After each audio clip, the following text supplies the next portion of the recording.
Hi, everyone. This is Walt. I'm so excited today to have Scott Shipley on the show with us. Now, Scott not only is a 3 times Olympic champion, he dominated at a world level in kayaking and has then transitioned into becoming the CEO and founder of the biggest water park and waterways development company in the world, creating the whitewater course for the London Olympics. He is now a man of vision, and it is a pleasure to welcome Scott Shipley to the show. Scott, thanks for joining us, man. Thanks for having me. I'm very excited. Oh, mate, it's amazing to see your transition from competing at that high level, then, taking your master's degree in engineering into a business field that kind of wrapped all around. How did that all come together? I have no idea how this worked out. I was in school. I was studying to design ships, was going to work in the same field that my father worked in, and an opportunity for a job doing river engineering came up, and I jumped at the chance. And it's kind of taken off from there. I formed my own company, S2O Design and Engineering. We're really focused on people places. And so getting people who wouldn't otherwise be exposed to whitewater out there and active, both at that beginner level, hey, first time in the water, to that elite Olympic level, as in the 2012 Olympic Games. Fantastic, man. And with a surname like Shipley, working in the ship design business would have been, such a natural progression, and I could have seen that coming through. But how did you get into actual kayaking? Like, can you remember your first time on the water? Where did that all start from? I remember it. I loved kayaking from the second I started, which was second grade. My father competed on the national team in 1965, and so he raced in the world championships. I grew up paddling with my family. My brother also did it. We ran rivers all over the Northwest, Seattle area, which is where I grew up. And then sort of took that and put it on steroids when we started chasing down big training opportunities in British Columbia, training with the national team there, and then racing in sort of regional and national and international championships as we grew up. Fantastic, man. Fantastic. And tell me about the day in the life of an Olympic champion, an Olympic athlete, 3 times back-to-back, 3 times silver medal, 5 times national champion, I think. How was your day structured? Like, what was the starting, the ending? How did it all come together in a day? I think people don't see that day, right? They don't normally see that day because for 3.5 years, you're anonymous. And You're that guy who gets up at 6 a.m. and goes out in the rain and snow and paddles on a river nobody visits in the winter. And then, for a few minutes there, you're on primetime TV at the Olympics on a hot sunny day. And so a typical day for us is up early. We would all get out and paddle in the mornings for a couple hours. Usually on whitewater, we would live in places where there was a whitewater park, which back then meant often living overseas. So I lived a long time in Australia, a lot of time in New Zealand, a lot of time in Europe, in the Augsburg area, to prepare for those Olympic Games, which are also held in whitewater parks.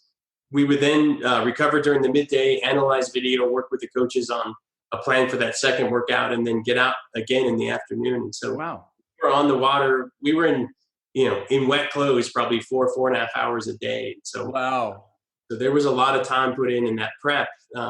Which is amazing because that race is 95 seconds. So you're prepping a huge amount of time for a relatively short event. Wow. And I noticed that not a lot of athletes struggle with the kind of the financial side of being a professional athlete before they break through. But I noticed on your resume that you listed as a professional kayaker. So were you able to actually get sponsorship and to be able to fund yourself through that journey? Yes and no. On that early side, when you're trying to get better. I lived in a treehouse for 6 months of the year. I lived in a car the other 6 months of the year. Sometimes I had to share the car. I mean, there wasn't enough gas money to get around. I can remember coming to races in Colorado from the East Coast and having to make top 3 to have the money to get back to the East Coast. And so, I lived on a nickel and a dime there for a while. Towards the end of my career, because I had mixed this design world with the competitive world, I was a real target for sponsorship. I designed a kayak with Dagger Kayaks. And so they were sponsoring me saying, look, we have this designer and competitor and they're creating better boats for us. And that story worked really well for canoe paddles or kayak paddles, for boats, for gear. And so for me, it was a good way to really get myself out there and raise some money. And the Olympic Committee was really high on the fact that, hey, he's got some world medals going into these Olympics. And so that's somebody we want to support as well. And so towards the end, it was something that I could live on, and more importantly, that I could effectively race on. So I could get to Europe and do those races. Yeah. I could prepare for an Olympic team trials in Spain by going to Spain earlier and things like that. And so it created opportunities I didn't have when I was living on a nickel and a dime. Wow. I love that, where you said, I had to make top 3 just to be able to make it home. There's nothing like that hunger when it just has to be done to push that over the line. As you're coming towards the end of the career, you mentioned that you had that design built in, like you had that design degree. That was part of your world as well. At what time was there a conscious changeover to kind of all focused on racing, all focused on design? And it seems like a few years in the middle there, they started to blend in. I raced and trained in Atlanta, which was where our training center was. There's a river there you can train on. And I was also going to Georgia Tech. And so I was focused on getting that degree as well. But if at any point in time you asked me what I did, I would tell you I was a kayaker. And that's what I cared about. And I didn't sacrifice anything other than what it took to be that top level kayaker. And then at the 2000 games, I finished in 5th, didn't get a medal. And it was like a light switch flipped. I just said, look, I'm done. I want to get married to this German paddler I'm dating, and I'm going to move into that design world. Right. And so at that point in time, I kind of moved that direction. And prior to that, everything I designed was to make me go faster. Right. A new boat, a new paddle, a new set of gear. And after that, I started focusing on how do I create people places. Now, that's where we want to flow into, because now S2O Designs, you've created some of the most amazing whitewater and water parks in the world, and you've been able to bring people into outdoor environments where they wouldn't have normally been exposed to that. Not only that, the river restoration, being able to actually restore river environments back up to bring the life back into them.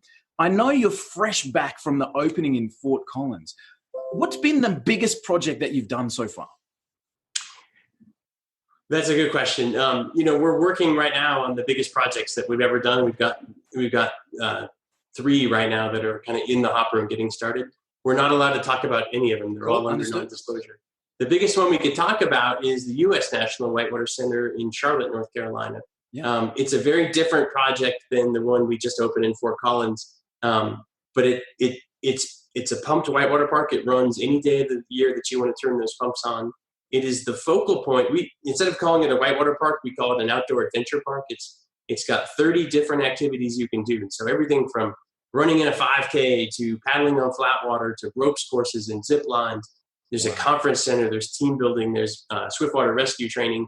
We've tried to bring all those things that happen in and around a river and artificially create that near a city center, city of Charlotte, and create that outdoor event center. And what it's become, I always talk about how when I grew up, golf courses were a big thing. And my grandparents were members of the golf club, and we'd go to dinners there, we'd go to parties there, Christmas, parties were there, and then play golf there and swim in their pool. Well, this Charlotte Whitewater Center has now become the place where we see people down there doing business. We see people who come 3, 4, 5 times a week with their friends, with their guests, with whoever. And so it's become a community center for this outdoor lifestyle. And so if you're a climber or a surfer or a kayaker, that's your place to go several times a week. And so that has become a lifestyle center for that community. And that's what we're trying to create with a lot of these parks. That's unreal, man. And I guess there's a swell, no pun intended, there's a swell coming through from every time you do one of these adventure parks, outdoor parks. The next one, people, saying, wow, that was such a success. I want that in my city, and to be able to bring that through. What was the first one for you? That was the first big one, was Charlotte. And it's matured. And so it's really got operations down pat and bringing a lot of folks in. So that's one that's kind of our prototype, because it's really evolved with the usage that it sees. Since then, we've done about 20 or 30 different parks, some in natural rivers, some in pumped environments. And so, and we've got that many on the books again right now for future projects. That's amazing. How big's your team now, Scott? We are 11 people. Wow. So we have a big team, and we're focused not just on the whitewater park, but also river restoration now. So restoring habitat and connecting rivers to their floodplains and things like that. as well as these in-stream whitewater parks. Wow, that's unreal. So in addition to the 11, I'm imagining that you probably have a whole bunch of subcontractors or local tradespeople that are connected in each environment that you go to? Exactly, yeah. And these are actually built locally. You think about your peak day on site is probably 200 to 300 workers building these projects. Some of them are as big as $60, $80 million projects. And so that has to be a local contractor. You can't bring that band with you. So part of what we specialize in is working with that local team so that we can teach them to build this very unique thing and get them kind of tuned up on how to do it right. Wow, that's so cool. How did your transition from elite level sports into now running these massive teams of people? What were the lessons that you learned that kind of transitioned well, and what were the shortcomings? One of the things I've really learned, we built a park early on when I was working at a different firm, and it had a couple great waves. And I was that 1%, right? I was that elite kayaker at the time. And then we built a third wave kind of as an add-on, and it was so small and so much less in my mind than those other two. And I thought, boy, we might have to come back and tune that, make that better than it was. And but when I went there in the summer, what I saw was me and 3 or 4 friends focused on that very big hydraulic, which is intimidating. It's where the crowds are watching. It's in the photos that market that town. But there was probably 70 people at that other wave. Wow. Waiting to get on over the course of a day. And so what I learned was, there's part of this that's brand, and that's where your elite level is. But if you want to connect communities to the river, you have to design it for that community. And that's a very different thing as well when you take it to the Midwest where nobody kayaks. And so you're saying, what's that first experience? Is it an inner tube? Is it an inflatable kayak? And so designing for those different users as opposed to designing to that elite level has really been our secret to success. And it surprised me because I looked at it, as I said, and thought maybe we had a failure here. Wow, that's interesting. Like, even as you said about the sporting events at the start, you're anonymous for 3.5 years for that 95 seconds of race time. When you look at the park, the big media center is right at the end there with the huge wave of the big hydraulic, as you were saying. But the work that goes in is at the smaller one, the incremental building up, the skill level of the community coming through. Like, there's a great synergy there in terms of, what people see versus the work that goes in to get there. Absolutely. And, we have people rafting at our parks that don't swim. Wow. And so that life jacket, that helmet makes it possible for them. But if they show up and say, oh, hell no, I'm not going in that, then you've lost a customer. But if they show up and say, this is a pretty good place to start over here. And in the end, all of them end up rafting on both channels because it's not, especially with a guided raft trip, it's something you're very capable of doing. But they all want that low hurdle, that low intimidation thing to start with, and then you work your way up. And that makes sense for other things. I'm new to climbing, right? And I'm not climbing El Cap, right? I watched that on a movie, but I climb a little thing with a pad underneath it and, nice. And a rope on, And so it's how people get into things, and realizing that pathway and understanding that person really makes sense. Wow, cool. I think that's got so many business lessons just in that short analogy, being able to start and target to the marketplace and design your product to the marketplace and then move them through to the bigger event. I think that's got a huge synergy. What were the things that you felt as you came into the business world that you went, whoa, I had no idea that this was going to come across my plate? Well, and that's very different than this Olympic environment as well. And kayaking is a sport for individuals. And when you look at how we put that together, even in that environment, we were telling the coaches, I need to be coached here. Here's my training plan. Here's how you fit into that. Please help me with this and that. And so it was a very me-centered environment. But when you get into business, what you realize is good teams build good projects. And so you're not looking for that thing where you say, okay, I did this whole thing myself. You're looking at that whole team. And for us, that's the 11 people here, but it's also the people who come in as our architects, and people come in as our landscape architects. And you're looking for really high performers there that you can team up with, so that when you come in, you say, look, we are the best at this. And we're executing not just on the whitewater, but on the landscape and on the planning and on the, we have ample parking and it's easy to drop off and there's great food and beverage. And so people have that holistic experience of the outdoor lifestyle, which is different than designing a library or something like that. Yeah. And we can bring that into the environment. So for me, the big lesson has been how do you put together that team that can really build these things? Definitely. Absolutely. One of the things that our audience predominantly, Scott, are entrepreneurs, they're driven people, goal setters, that kind of stuff. They might have started their own business. They might be already running their own business. Without a doubt, that the team element seems to be one of the biggest sticking points for any business person who is looking to really grow what they're doing. How have you gone about building your team? Have they been headhunted, or have you, have they come to you? How's that team kind of formed for you? I wish I knew the secret sauce there. And we find folks in different ways. And this is a difficult place to work. I travel a lot. And so, we don't have set hours. People who work here, they work on their own schedule. So folks can stay home or come in and work when they want to. So some days the office is full, some days it's empty. But the idea is, are you performing and meeting those goals? That's what we really hold it to. We spend a lot of time on project management. How do we make sure we know we're strategically heading in the right direction, and that we're managing that critical path to make sure people have what they need to design going forward. And that's true within this office, but it's also true with our subcontractors, right? You can't just take a design and throw it over a wall and say, boy, I hope that's a great pump station, or I hope that's a great landscape. So we spend a lot of time as well organizing meetings and sort of working with folks that understand people flows better than we do, and land planning better than we do, but giving them the expertise they need to understand how that connects to this very special thing that nobody knows much about, which is whitewater. So. Wow, cool. So, you're bringing in that next level of expertise. So you bring your piece to the table, the next person brings their piece to the table, and together you fit that puzzle. That's so cool.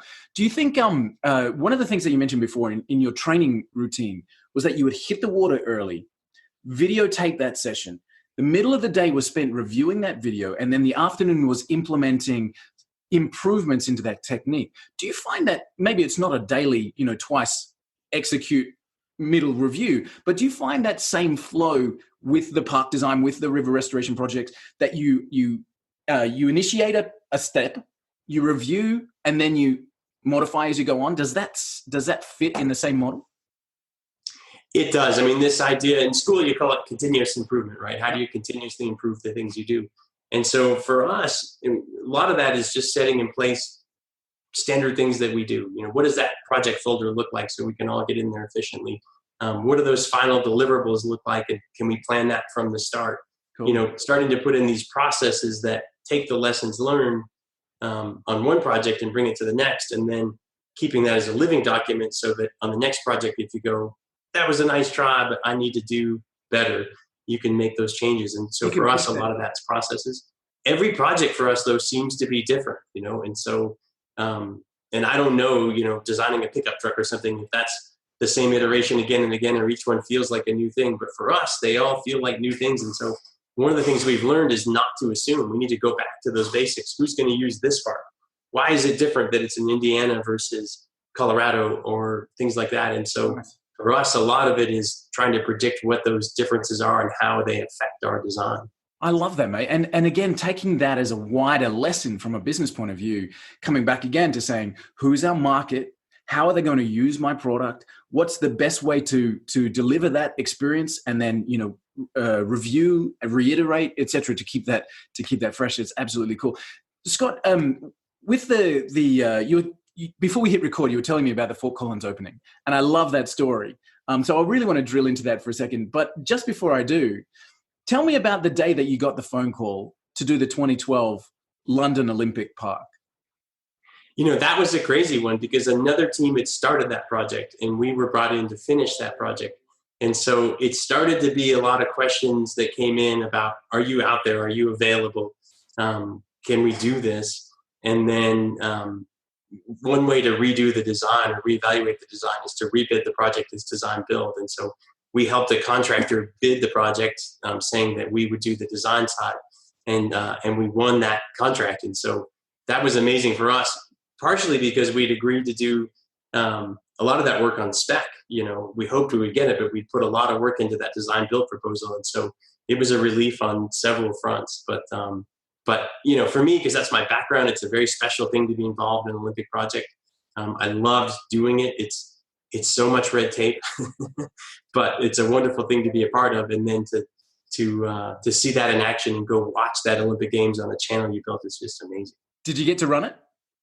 Oh yeah, we have it in our contract, 6 weeks, just us, and so wow, we had cool, 6 weeks awesome. of shooting, and we actually, a couple of guys wanted to sneak in, and we dressed them up in S2O gear and let them paddle, but they were the only ones that got Fantastic. Off. That's so cool. It's like build your own Olympic park, and someone else. That's so great. Awesome stuff. So the opening in Fort Collins, again, I love the story. You said to me that, as we record this, guys, it's probably a couple of months before, we'll be live.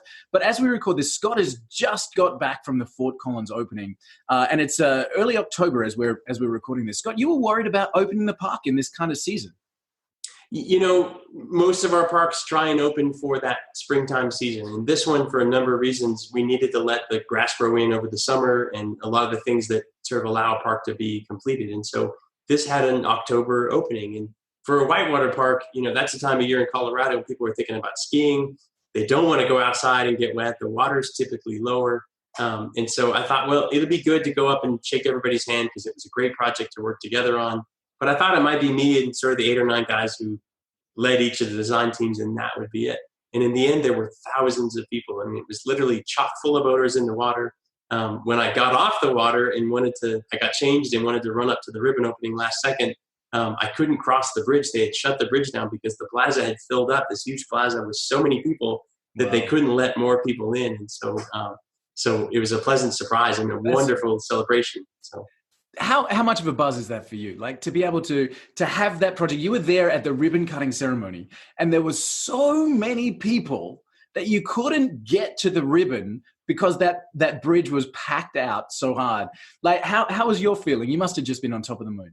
I love it. I mean, you're proud of that whole team that does a project like this, but just so proud that people wanted to use that park. And for us, the real special thing is to see it actually getting used by so many people and to see the impact that they have on people's lives.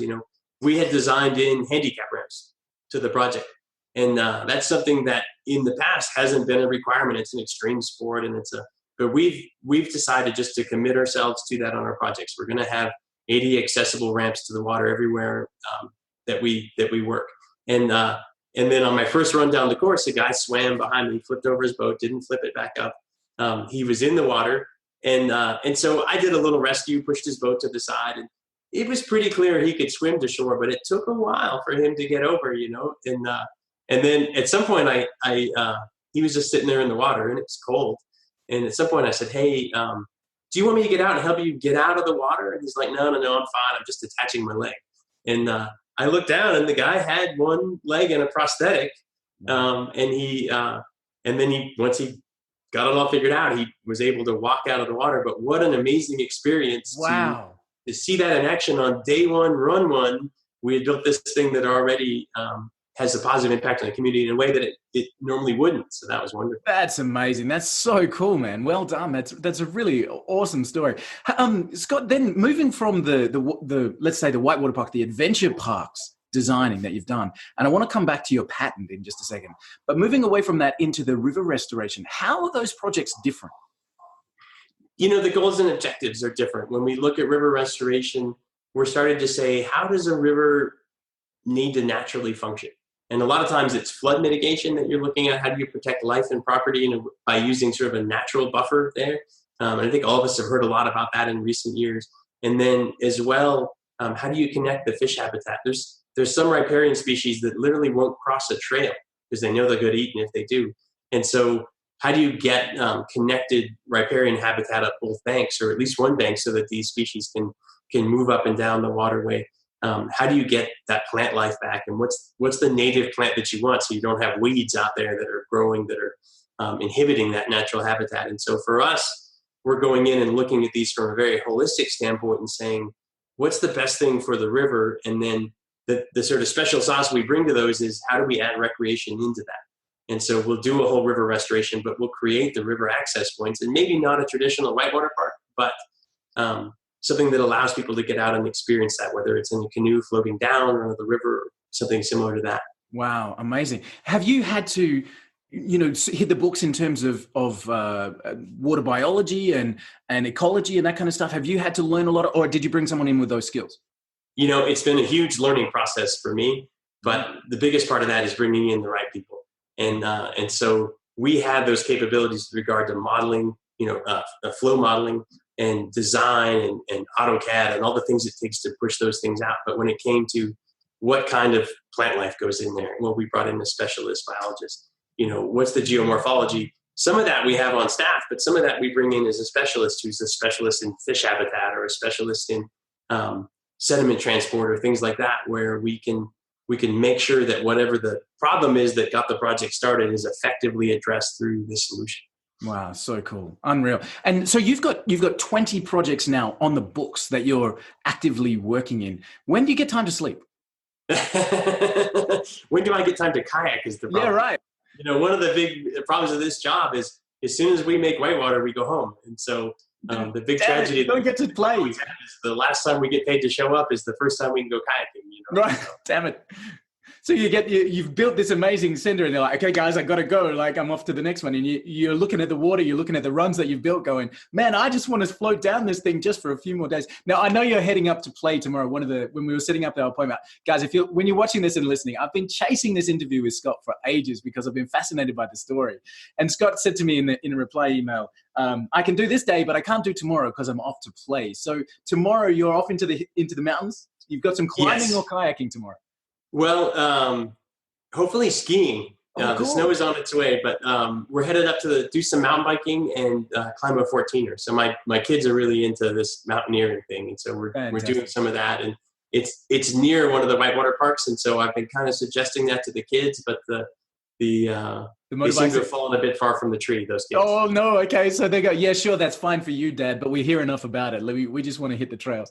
Super exactly. Cool. So, Scott, one of the things that I mentioned a few moments ago was that you have a pattern with the park design.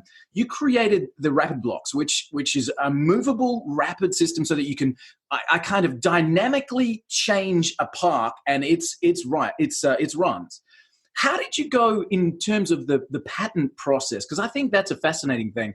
Like, what happened there in terms of design, patent, execution, and that's something that you'll own forever?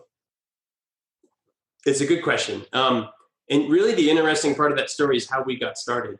In London, when we won this design build contract, one of the objectives was it has to be state-of-the-art 10 years in the future. Well, London was 2012. I raced in the 2000 Olympics, and it was a totally different sport. It had become shorter. The boats had become shorter, much more dynamic. And so then the question is, how do we know what the sport will look like 10 years into the future? And we don't. And so what we decided to do was design a channel that could evolve with the sport. Wow. And that meant that instead of having permanent concrete and permanent rocks forming that concrete bed, we wanted to create something where we could move those obstacles and adapt with the channel itself. And so the idea for rapid blocks came up. And the idea was, how do we use an established connection system, which was Unistrut for us. Those Unistrut rails, you buy them off the shelf. Every building in the world has some in it. They're very cheap for what they are, and they're made to fit in concrete. And so once we established that was the connection system, then it was a matter of going in, and we used finite element analysis because we wanted to rotomold the blocks out of the same material that plastic kayaks are made out of, which is the manufacturers that I knew from my days back in designing.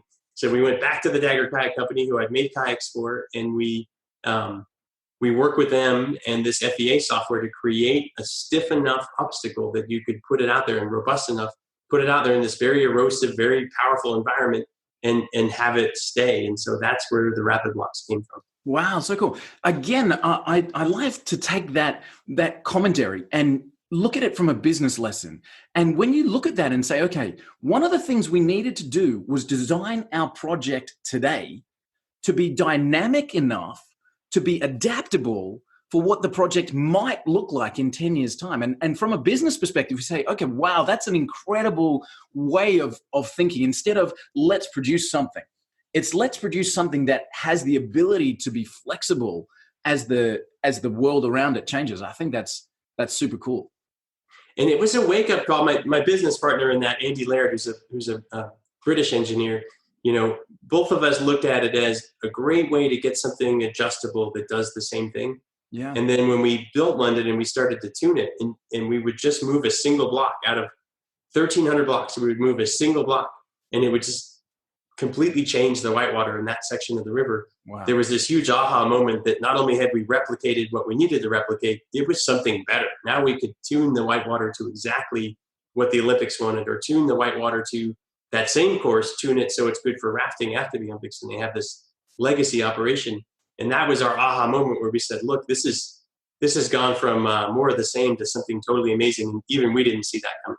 That's so cool. And what a dream for a kayaker or for a rafter to be able to have a different run on the heat compared to the final. Like, I know you probably go, no, I want to know the course, but for the people who are at the elite, they go, I need the challenge, right? So I want to see it completely different, and to be able to create that in a set environment, to have a dynamic change amongst it. I think that's super cool, man. Well, and even more amazing is you start to tap the brains of the collective, right? And so you can move a block with a wrench. It's a 19 millimeter socket, and it moves everything out there. And so you start to get in situations where the coaches or the athletes are saying, hey, let's try something different here. Let's try this, let's try that. And all of a sudden now your system is evolving without you having to do anything and getting better with each generation. Wow. That's never happened before in paddle sports, right? It's people making it better for you. And that's great. So cool. That's amazing. Do you know, Scott, one of the things that you mentioned, I'm so respectful of your time, man. And thank you. I won't take too much more of it, even though I could ask you questions all day. One of the things that you mentioned was as you were kayaking, as you were out on the water, it was a solo sport, and you were coming back to your coach saying, help me here, help me there. You knew where you were needing some assistance, and you were, attaching the right people to those skill sets and moving forward. Do you have that same thing with business now? Do you have a business coach in different areas? Is somebody helping you with different elements? Do you have an overall coach? Do you go it alone? What's your strategy there? Well, and I think when you go back to that coaching comparison, I think one thing to think about is, as an athlete, you see one thing, and you're in big whitewater, it's turbulent, it's powerful, and you have perceptions. You can feel the water pushing you. You can feel the speed. You can feel these things. Sometimes they fool you, right? Sometimes it feels very fast, but it's actually slow. And what that coach sees is a different perspective. They're on shore. They're looking at you from far away. They see the surroundings that are hidden from you in this sort of environment where you're racing through it. And so they can give you a perspective you don't have. And sometimes you're saying, no way. I mean, no way is he correct or he or she correct, because I felt something different. But then you'll watch that video later and you go, man, that coach was right. They could see something I couldn't see. Or they have the perspective because they don't have the emotions that go along with it that tie you so into this thing and make you see things differently. And so that's a different perspective. And we have a leadership coach we work with. It's good for both myself and the team that I work with. That has been great. But what I also do is there's an old school mafia of paddle sports businesses that are out there, and all of them are people I either paddled with or worked with in the past. And so I often find myself calling up these folks, Joe Pullian, who started the Dagger Kayak Company, or Eugene Buchanan, who ran a paddle sports magazine, expert in marketing. And you're saying to these people, hey, I need your advice on this thing that you're a specialist at. And by having that quasi board of directors, you can get some great advice from people who've been down that road. They aren't emotionally involved, and they've solved the problems you've solved, presumably, in the past. And so there's been some great advice there. Man, I think for anybody that's listening, just rewind 60 seconds and listen to that again, because I think that's super cool. Looking at you said a quasi board of directors, but like a mastermind of talented people that you can.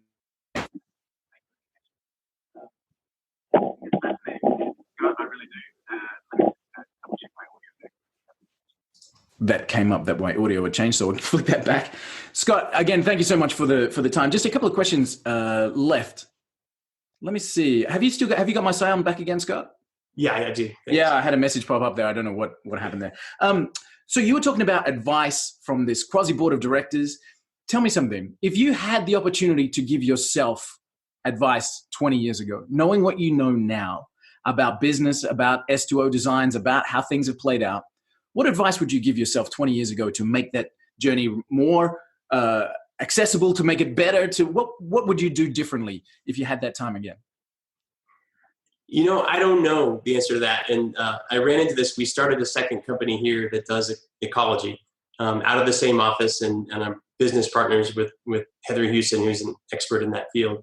And when we started her company up in our office, I said, well, look, I've only done it once. I don't know much. And She said, oh, you've got all this experience. And I said, no. I mean, one time, and I kind of just winged it.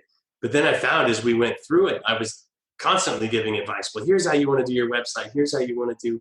And, especially when you start and you're working on a real budget, what you're looking at is what's the cheapest way to do this? Can I build my own website? Can I build my own?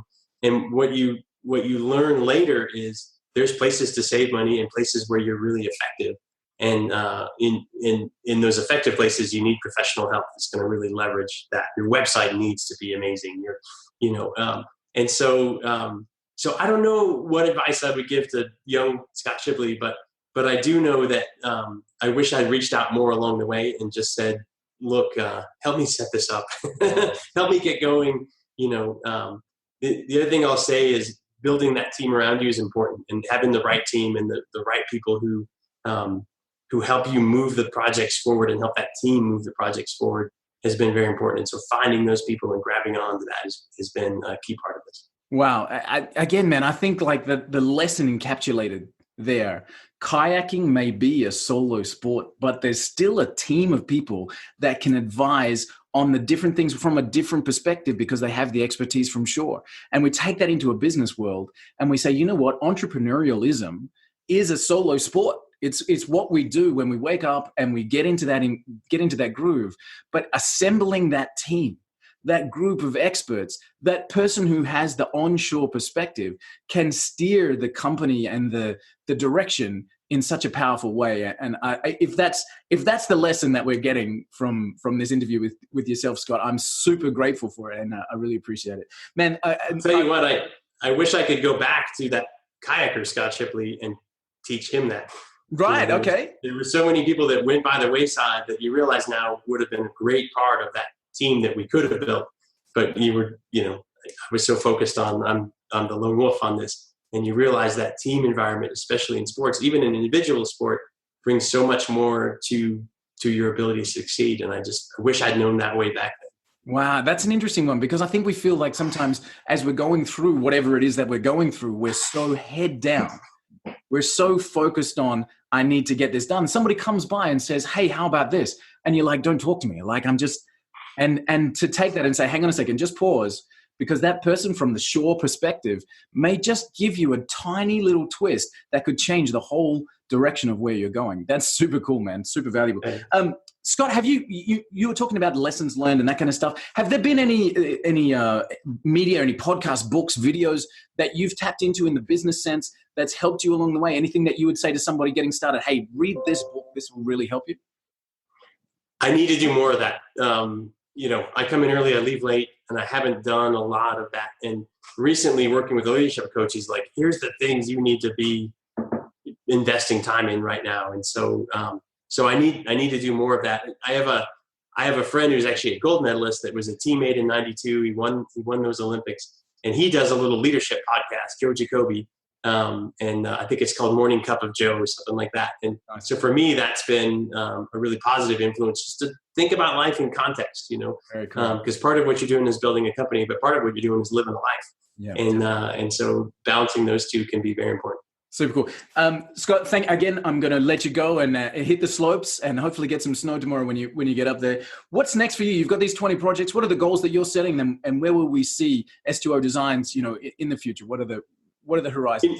Our huge goal right now is getting more people out living these healthy, active outdoor lifestyles. And so we're really expanding what we do outside that river corridor, because we want to get people recreating and active, which I think our community needs right now, in the way they want to. It doesn't have to be a boat. We just want them moving and having fun and putting down their iPads and putting away the Nintendo and getting after it. And so our next big projects are going to be really focused on that. How do we create the link between the elite sport and the everyday person, and how do we create that best day out? Super cool, man. Super cool. Scott Shipley, the man in the boat by himself, building a community and a team as he rapids down the river. Thank you so much for your time, man. I've really been inspired by your lessons, and as you've talked it through. I wish you all the very best of success. I'm super, super thrilled for the park designs that you have coming through, and that element back into community. Again, man, thank you so much for your time. I wish you all the very best. I appreciate it. Hey, let's reconnect when we get one of these new ones open, and we'll get you on the water. Hey, that'd be awesome, man. I'd love to do it. Thanks again, Scott. Appreciate it, man. Thank you. Talk to you later.